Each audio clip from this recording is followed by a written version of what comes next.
What is up, everybody? Welcome to Marvel Vision. I'm Alex. I'm Justin. I'm Pete. And I was so incensed by our pre-podcast discussion, I forgot to say this is a podcast about Marvel, the MCU, and right now, Loki, Season 2. And it's a podcast 5. about friends, because we're friends, and Loki he wants friends, he needs friends, and his life and mission is about Don't even friends. start with the friend stuff. You lied to my face. You called me your pet, you I asshole. can't do it. I'm trying to cry on demand just like he can. Tom Hiddleston does it so well. His tears welling really up in his good. eyes. It's an We're going to be amazing talking show. about science/fiction, the latest episode. If you haven't watched it already on Disney Plus, please do, because we're going to spoil it. But after the destruction of the TVA, the last episode, Loki is time slipping. Once again, he is jumping to various branched realities where everybody is returned to their variant selves. Mobius is a jet ski salesman paying off the prophecy of the first season. We'll probably get into what everybody else is in a second. Maybe one of the greatest jet ski salesmen of all time. But working with the variant, the original variant of Oroborus, who is a probably bad sci-fi writer named A.D. Doug. He figures out he needs to bring everybody together. How dare you? Unsuccessful. How about that? Is that fair? That's fair. Maybe he just hasn't hit his crowd yet. Successful, incredible sci-fi writer A.D. Doug. Let's move on because I'm still in the middle of the recap. That's fair. I'm just doing the recap. So much to say. Yeah, he convinces Loki that he has to bring everybody back together. Ultimately, Sylvie, who does remember these original timelines, Of course she does. convinces him gets him to come around to the idea that really there's sort of a selfish thing here, that he wants his friends back. As we know, these are his best friends. That's been well established by the show, which I'm sure we'll talk about a lot. And by the end, unfortunately, though, all of reality is being spaghettified due to the destruction of the Loom and the destruction of the TVA. But Loki realizes that he can use his time-slipping powers to go back in time, get a redo, get an extra life, if you will, on the video game that is life. And we end with him back before everything went wrong at the TVA. That's where we end. There is a little bit of a post-credit thing that ties into that we'll talk in a little bit. But that's the broad overview of the episode. Pete, hey, man, you've been loving the show. Take it away. I just feel like we respect your opinion. yeah, right. I just feel like, and I'll just mention, this podcast is usually about a half an hour. If you talk for a half an hour, we'll have run out of time. So take it away. Yeah, and exactly. We're out of tape.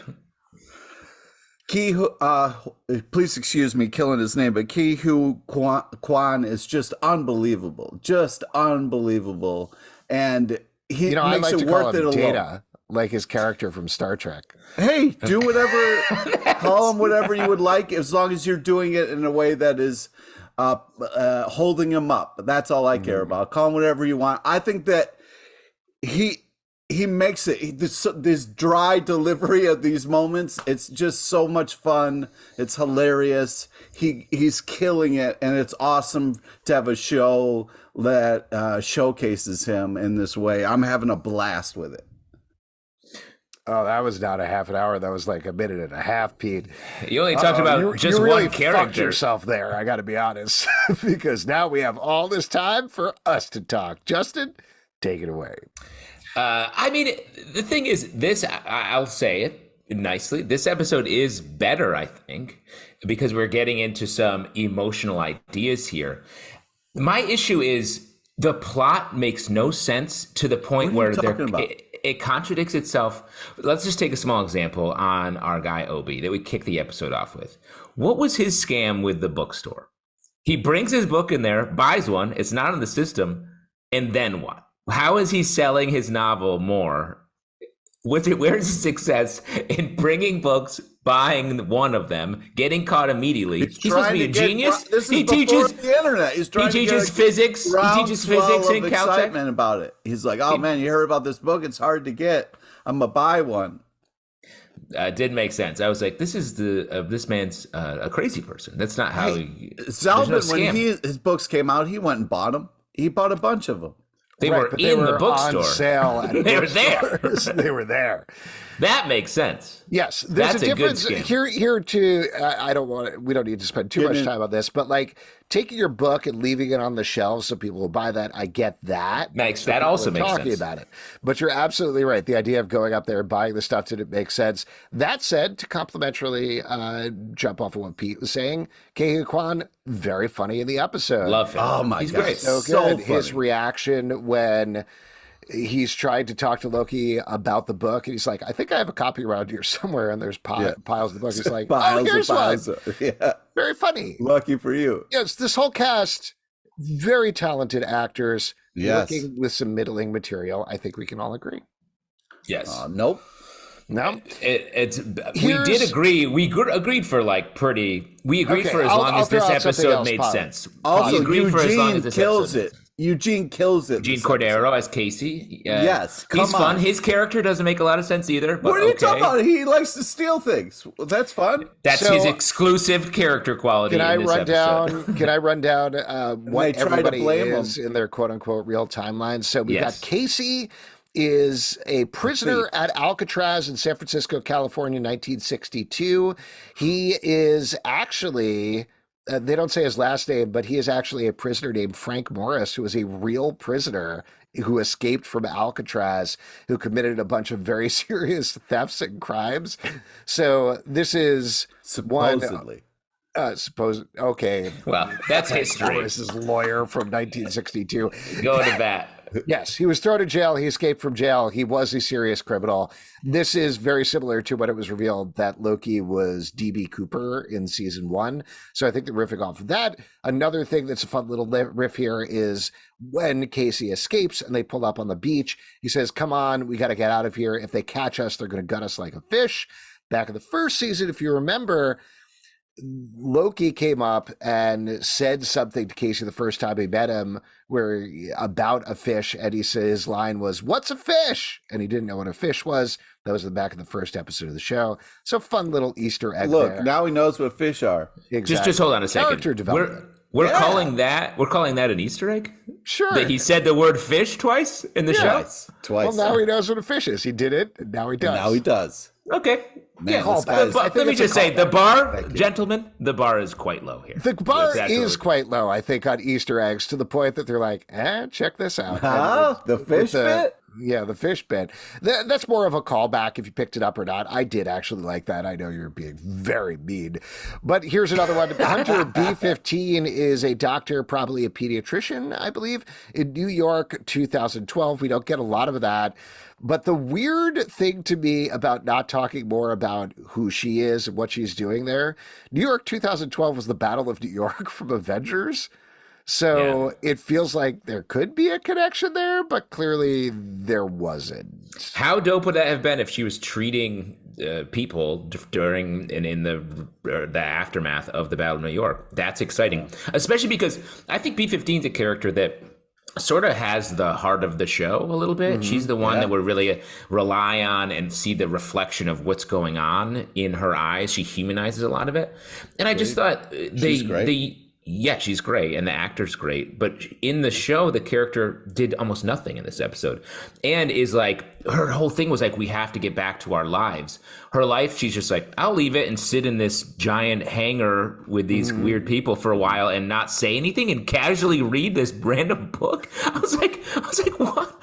She's supposed to be the heart of the show. But she was reading the book, though. You know what I mean? Like flexing her intelligence. This you know is, what I mean? well, I think what Justin is getting at, and Justin seems much more upset maybe than I am, but what Justin is getting at here is there's not enough fleshed out in terms of the cast. There's not enough fleshed out in terms of the plot to really let things breathe. I did appreciate that this episode did what I've been asking it to do all season, refocus things Time on loops. Loki. Time loops. Refocus things on Loki and his emotion and his emotional arcs in a very big way. But at the same time, they didn't figure out how to balance the stuff. They didn't figure out how to be like, we're going to focus on Loki, but also the rest of the cast is here for a reason. To your point with Hunter B15, the big emotional catharsis of this episode is him realizing he wants to get all of his friends back. He uses the word friends. I would be hard pressed to remember a conversation that he's had with Hunter B15 over the course of this entire show so far. So I understand that's a shorthand there, but I don't. Mobius, 100% his friend. Sylvie, complicated relationship. You could call it friendship. It's not exactly that, but that's fine. I'll accept that. The rest of these characters, co-workers at best, maybe. Yeah. It started to feel to me with the friendship thing, and I do want to get back to like the last two, what they're doing, because they're doing some interesting stuff. But it started to feel to me like this very millennial thing of, oh, I watched The Office. And in The Office, all the coworkers hang out together all the time and they're best friends. So that's what Office Like is like. So then in this show, they all work in the office together, which is the TVA. They've got to all be best friends. We all get that. When that's not true. Like Casey, they just need the auras. They just need their energy. They just need the auras. Casey has wandered over occasionally and interacted with him. Very fun character, but like, yes, he does this fish thing. The fish. They've got this. Come on. They got this fish bit they keep bringing up. First off, like what is Casey at Loki's big friendship relationship? Well, I'll tell you what, because it all started back when Eugene was at his desk, and then he was like, "Oh, you want some of these fancy gemstones? I got a whole desk drawer full of them," and they became instant best friends. Mm-hmm. That was a funny. Those were Infinity Stones, and that was funny. That was cool. Yeah, it was. That was the start of it. But I agree with you, Alex. It feels like a lot of this is done in shorthand. And like, especially when the whole point of Loki is like never really had friends. There's some of this idea running through a lot of his relationship with Thor and the Avengers and all that. And there's something interesting there. The idea that he thinks they're all friends. I just need a scene where they're like, dude, I don't know you. You're a threat / god / stranger here.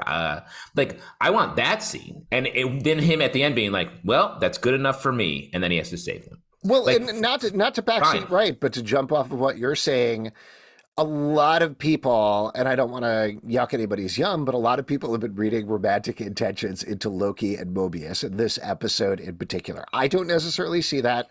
Again, I don't want to shit on anybody's ships or anything like that. So if you're shipping that, go wild, have a good time. But I do think if Sylvie, that scene in the bar where she's pushing him like, what do you want? And he's giving these highfalutin, I want to save the world. I want to save the universe. I want to stop he who remains. I want to save the TVA. And ultimately she whittles him down to, I want my friends back. Right. And that's nice. But again, it felt false to me because they're not friends. If you take it one, hold on, let me finish. You take it one step further and she's like, you don't know these people, your coworkers. He's like, I want my friend back. I want Mobius back. To me, that is the core relationship of this entire series. You focus on that, that feels truer than what we actually got, which instantly rang false to me. What were you going to say, Pete? I was just going to say, though, that the fact that he is talking to another version of himself. So the fact that that's who should have shorthand, that should be able to cut to his core. And it was this moment where she forced him to get to his truth, to say what he really wanted. And like that, to me, was very earned. And I agree with you. I like what I'm saying is I like the intention of that scene and I like the direction of that scene, but I don't feel like they took it to a place that felt true, to use a lot of actorly terms, but that's how it struck me. All right. Well, I still think it was a nice way to kind of like cut to the core of who Loki is by having another version of Loki be like, come on, Dick, what are you really trying to do? Let's talk about it. All I do is create images and I pretend to work at a McDonald's. Like, I know what you're doing right now. You know what I mean? And I think there's a lot of validity there. I think you're right. And like, we're not discrediting any of the performances, I think, here. I think across the board, we love the performances. And you're right. I think the word nice is what this is. It's nice. But I think my issue is, from a writing standpoint, it doesn't make much sense. And it contradicts so much of what we sort of want from the Loki character in the larger MCU and in this series. We want him to be like this god, trickster god, like funny. He can have this connection with these people. But like, they haven't put that into the text, and they haven't really earned that, I don't think. It's just we're in the 5th episode of a 6-episode season, and he has to get the band back together. I'd much prefer him being like, yeah, they're my friends, because I need their auras in this room to go do this thing that I'm doing. Well, let me pivot off time that. Jumping now. We might see more of their relationship. We don't know. Sure, we have one episode left to do that, but here, let me throw out just to keep talking about like a little bit of the online conversation, because I do think people are interpreting and putting a little more on it is what we're trying to get to. At least I think what Justin and I are trying to get to on the show that actually exists in there. This episode is a lot about, the title is science/fiction, right? And Oroborus slash AB, what was his name? AD Doug. AD Doug are trying to emphasize, Loki keeps being like, give me the science. I want to know the science. And AD Doug is like, no, you got to concentrate on the fiction. That's where it is. None of this makes sense, to Justin's point.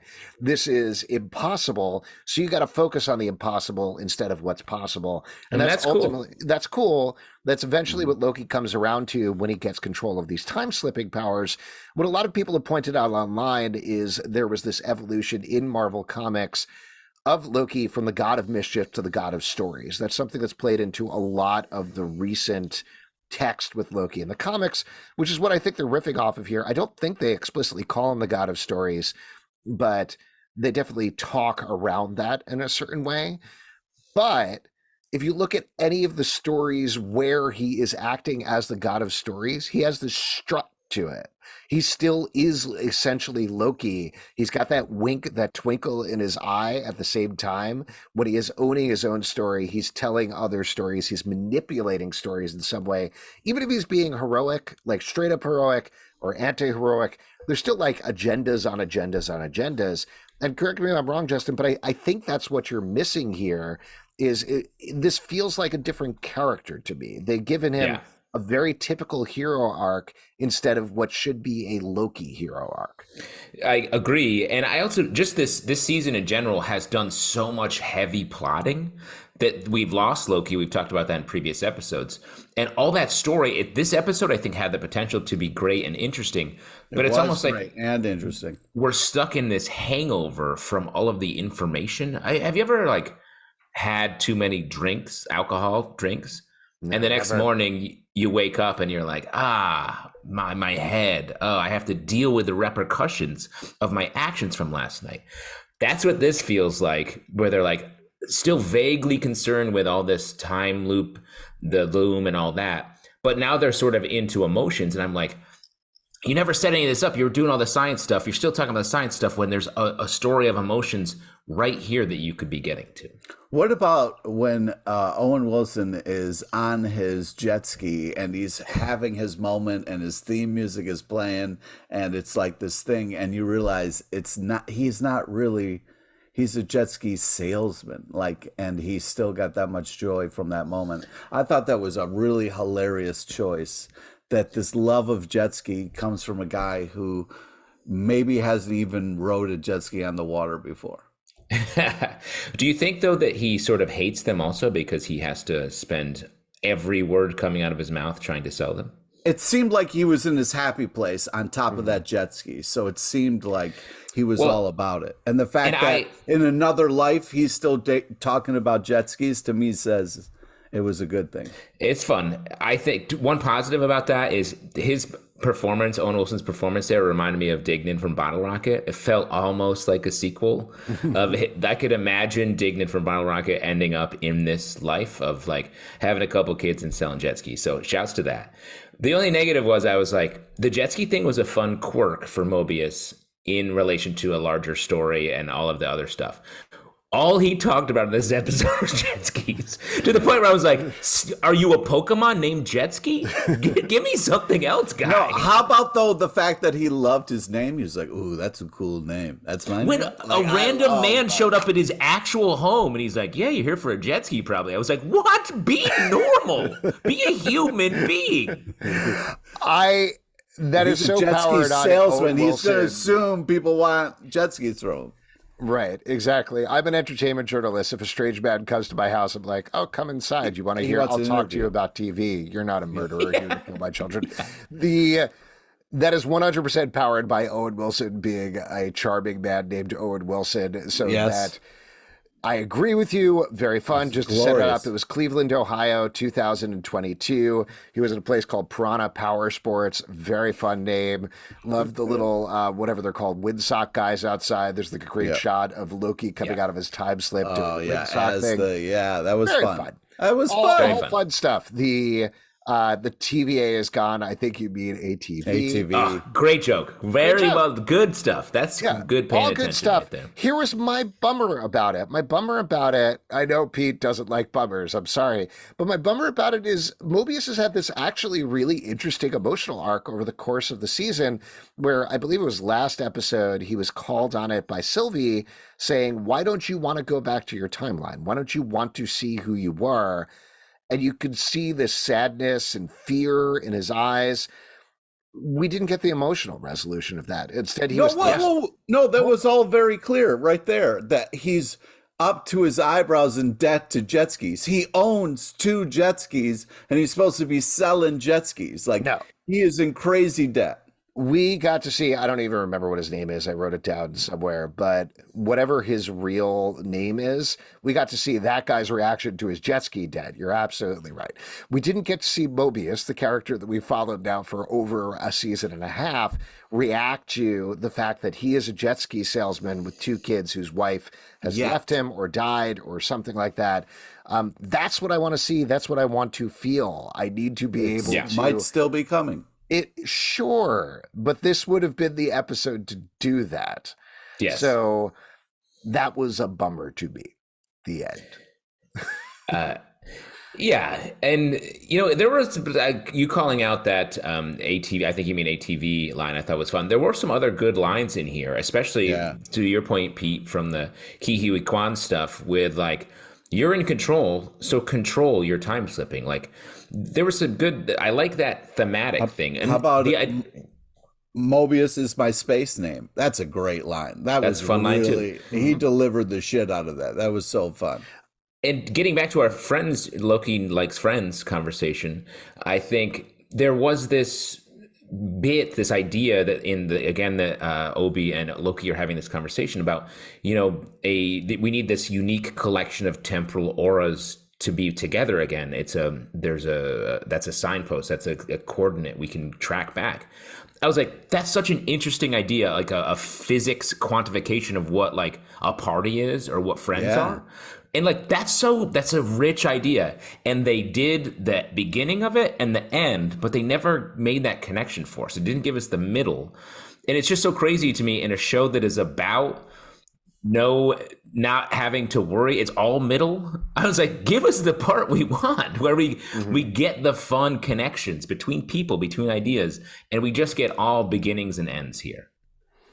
Well, that's kind of like one of my favorite parts of the episode, which was the spaghettification effect, which is all beginnings and ends and no middles. But I'll tell you what, looked nice. I mean, that was my big takeaway from the episode. It did look nice. Overall, this episode, I think, was one of the best shot episodes of this season so far. Yes. Really liked the jumpy shot of Loki walking through the TVA empty from the back. They just kept that and jump. then that he looks so we got that both was very sides nice. Of that. All of really the spaghettification things were very good. The shot of it sort of growing like fungus over the screen, and at the end, the thing of noodling it up. Love the nudes. Love the nudes. Yeah. Send nudes, and by which I mean this episode of Loki. More nudes. The scene of Sylvie in the record store was very cool as well. But that brings me to my next point that I want to ask you about is what is going on with Sylvie in this season? I do not know, and I agree that scene was cool, but I was like, are you trying to sell me this record show? Because like I was like, the record gets awesome, noodled last. I was like, what? It was like a music video from the 90s. Dope, very cool. But I was very like, cool. This character artistically done, artistically made. Again, I think we're saying like this was shot well. It looked cool. It felt cool. But I was like, I don't know what Sylvie's doing. I don't know why she's like, go live. You need friends, and then she still shows up she immediately changes her choice. I was like, why did he? In this, we were talking about this in the Patreon Slack. Why is he like, Loki needs friends? I'm not going to do this. I need friends. I am going to do this. Sylvie, I'll help you with the friend. I'll save the world. Because of I was like, this is so back and forth, but none of it is justified. Well, and little things, and granted, they don't need to explain absolutely everything, but like, why did Sylvie remember everything? Well, she's not time slipping. No, but she was the Sylvie that went on the adventure before with them that they kind of put back. What I liked about her kind of whole thing was she was like not like angry at Loki yet. You know what I mean? Like she wasn't like, you know what I mean? It was still like she was happy in her time period. She was really kind of like living at that time, like putting on a record. That was something that you did in the 80s and 90s and just kind of let the music take you someplace. I thought that was a very cool moment in time to have. Do you think you're saying she was the Sylvie from before when we met her in episode 2? Yes. No.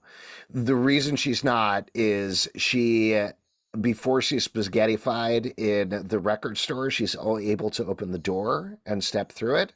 That's because she has He Who Remains ring. So she's lived through all but we're time jumping. So, I mean, like, who knows? Well, but let me ask you this. Is she the only one on the sacred timeline? Is that why she remembers? No, she's on a branch timeline. They're all on branch timelines. Then I don't understand that either. Yeah. I have a couple other things I don't understand about her. She sits down. She orders a bourbon. Doesn't say which kind. I wrote this down as a note to ask you, a bartender, because I know this bothers you specifically. The line was 2 bourbons, please. And the bartender says, excellent choice, Sylvie. Yeah, excellent choice, a bourbon. Also, then he brings back the bourbon in shot glasses. No. They're going to do shots of random bourbon? Get out of here, gods. You're a god? You're going to do a random shitty little shot of bourbon? Sylvie, so if you have a history with the bartender, they know what kind of drink you're talking about. It's fine that she knows that he knows her name. The whole thing was just like, I thought messy and like, make it fun. That was just such a boilerplate. That was fun. That was like an improv scene initiation where you have no script and no planning and you just say the shorthand. And I was like, make this different and interesting. We've talked about this. I don't know why we've talked about this on this podcast in particular, but we've definitely talked about it. One of the things that stuck with me big time in comedy training stuff was hearing the story from Mike Myers of him saying, when you're doing an improv scene, when you're doing a sketch, you don't ask for ketchup, you ask for Heinz because it's more specific and it has more associations for people. It's the same thing here where they're like 2 bourbons. I was like, what kind of bourbon? What are we doing here? Just like pour some stuff in my mouth or something like that. It was crazy. It's also just crazy. They go so hard to be like, we're to McDonald's. Do you know how many M's we could fit on these windows behind this scene? And then they're going like, I'll have a general bourbon. I would say the 2 breakout characters, of this season, McDonald's and the Loom. I love those guys. I hope they get spinoffs. Fingers crossed. Another generic line that drove me nuts, and this is from a Doctor Who fan perspective at the end when Loki's like, it's not a when or a where, it's a who. And I was like, okay, we've said that line 1 million times in Doctor Who and other places. Like, come up with another line. Another thing that like is kind of an Easter egg, but they were very blatant about it, was they have a Zaniac arcade game in the bar based on Brad Wolf's movie. So he exists in some form on that branch timeline as well. The video game says Zaniac craves blood, which I thought was a funny little line. And there is an actual post-credits Easter egg at the end of the episode after the credits, where you hear from the Zaniac game, you died, insert your coin, loser, is what Brad Wolf says, which I will say I thought was a nice little way of being like, okay, Loki has an extra life. He's playing the game again. So they were teasing that in a certain way. And that's fun. But I will say, if I saw some screen grabs of the Obi's big Post-it note board in his office, and there's one that reads, sacrifice, something must be given up. And that combined with the Zaniac language feels like someone important's going to die at the end of this next episode. Well, if we want to get into that, I have a couple of things. These are speculation. I have not seen the episode or anything like that, but I have seen the trailer that Marvel released. Wait. Before we move on to next episode, can we finish talking about good things from this episode, please? I think we ran did. out of those. No. Yeah.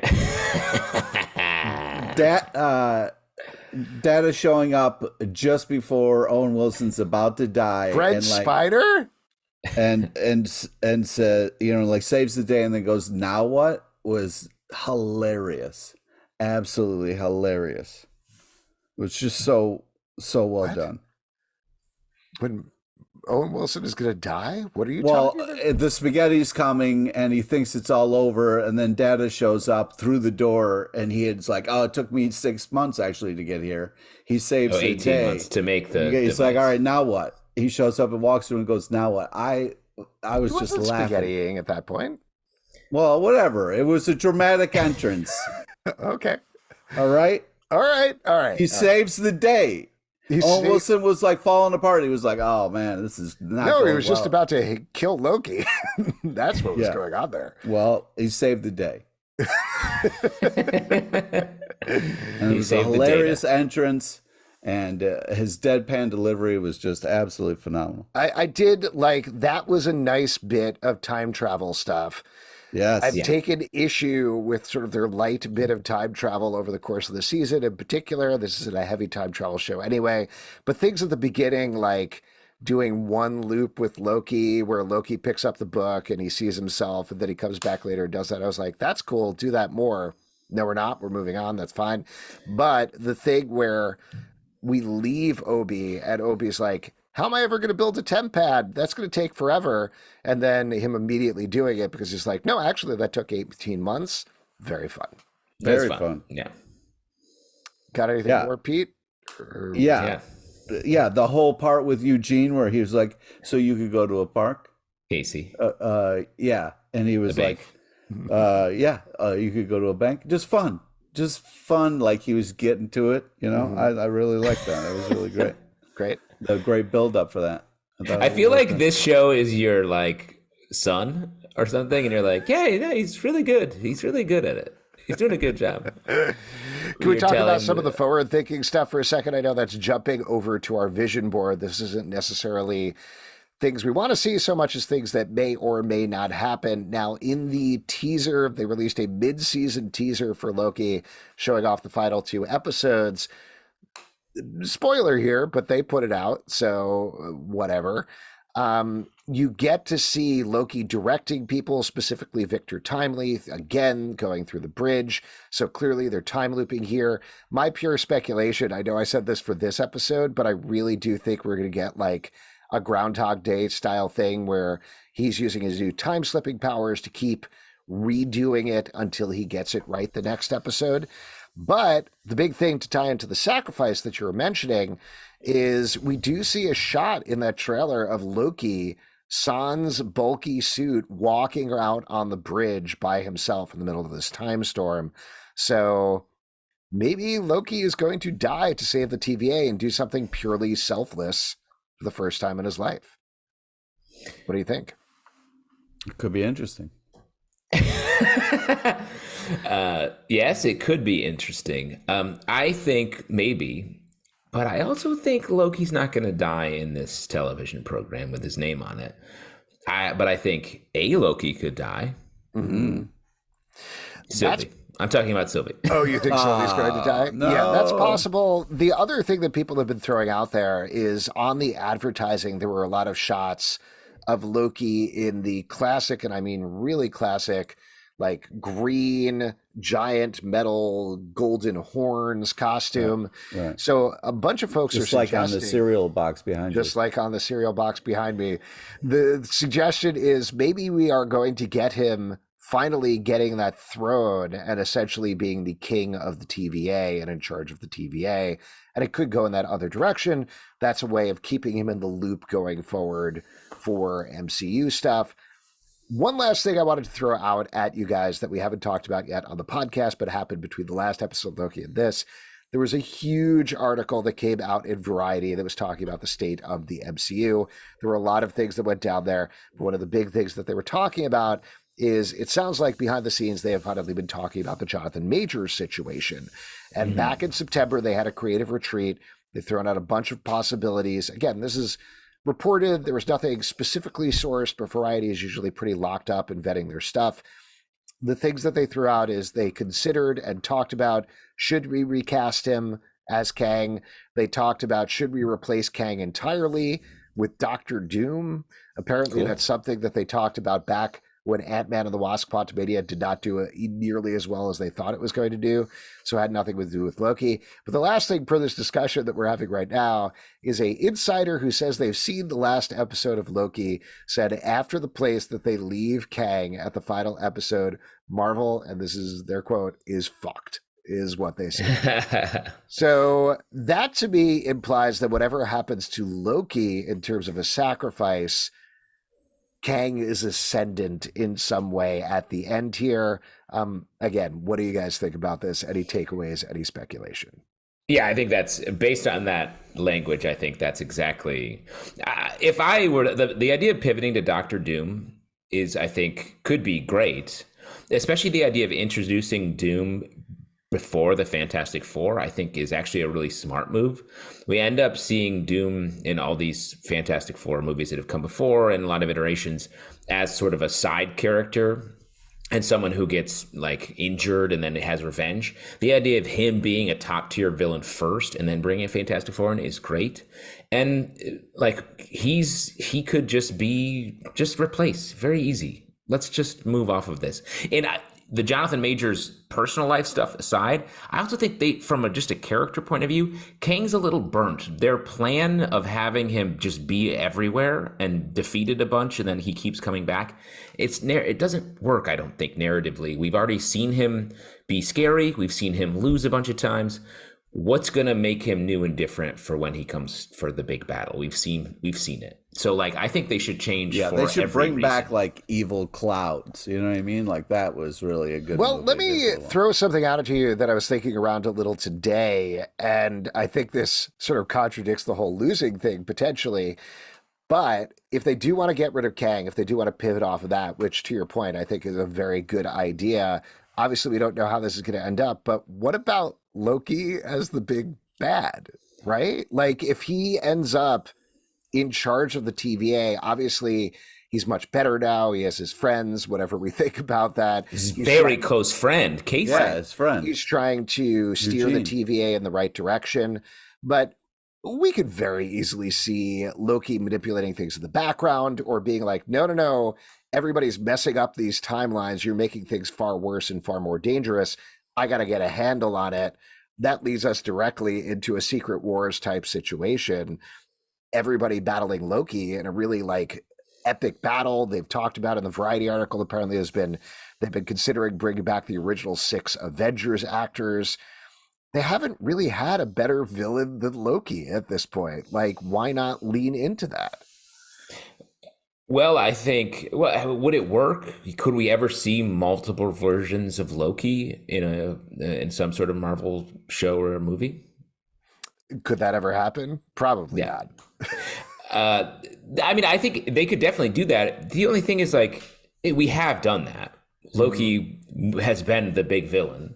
He is sort of, played in the first Avengers movie and gets wrecked in a pretty, he's not scary or like threatening by the end of that movie. So to bring him back as like a multi-year big bad feels like it'll feel like we've done it before. But I think from a character perspective, they could easily do that. And in fact, narratively, he's in a great place. He could take over the TVA and start trying to do good. Like, let me just fix a couple things here. Mm-hmm. And then that gets out of hand. And he then is like just creating chaos, something that is his whole thing also. Yeah, and then to throw out 2 other possibilities, if we are still heading towards Secret Wars, for anybody who doesn't know, basically what happens is, at least in the Jonathan Hickman storyline, there's this patchwork planet that's put together by the remains of the multiverse. Dr. Doom has remade it in his image, magnanimously according to Doom, of course, but obviously he's manipulated the Marvel heroes in order to save everything and put himself at the top. That's something 100% I could see Loki doing. You don't have to add Dr. Doom in. You just have Loki do that Absolutely, and that would 100% work, even with the current iteration of Loki. The other way that it could go is if you look over at Jason Aaron's just concluded very long run on Avengers. Big spoiler here for that if you haven't read that storyline, but there is a version of Loki who is the ultimate version of Loki, who went from part of the multiverse to part of the multiverse, killing off other iterations of himself and Marvel heroes, and ultimately got bored of it and decided, you know what, I'm actually the greatest Avenger who ever lived, because in all of these versions of multiverse, I'm the ones who created the Avengers. So he ultimately does become a hero, but with a little tweak and twist there. You could have that. You have this good Loki in the TVA in the series, whatever happens to him. Like you were joking about, Justin, there's a bad Loki out there somewhere, just like there's a bad Kang. It's, again, a very easy lift to bring in a villain that everybody loves already with an actor everybody loves already and keep this story going. What do you think, Pete? Great. What's going on? Are you sad, Pete? No, I just think that's a lot of ifs and buts and maybes. You know what I mean? Like, what do you think is going to happen in the next episode? You know what I mean? Like, what about in the next episode of Loki? Yeah. I think Loki is going to hang out with his friends. Oh, that'd be nice. Maybe they all have like a malt shake at the diner together or something like that. Yeah. Just like the TV show Friends. Yeah. Sweet. I hope he finally gets to hang out with his best friend, Hunter B-15. Oh, yeah. We got to bring back the Zaniac. Yes, man, they're really all in on Brad Wolf, huh? All right, well, Pete, if you're so mad about this, other than the malt milkshake, what is on your vision board for the last episode? Well, I'm hoping that, we get more Key and that they save the day and Owen Wilson gets to ride a jet ski off into the sunset. You know what I mean?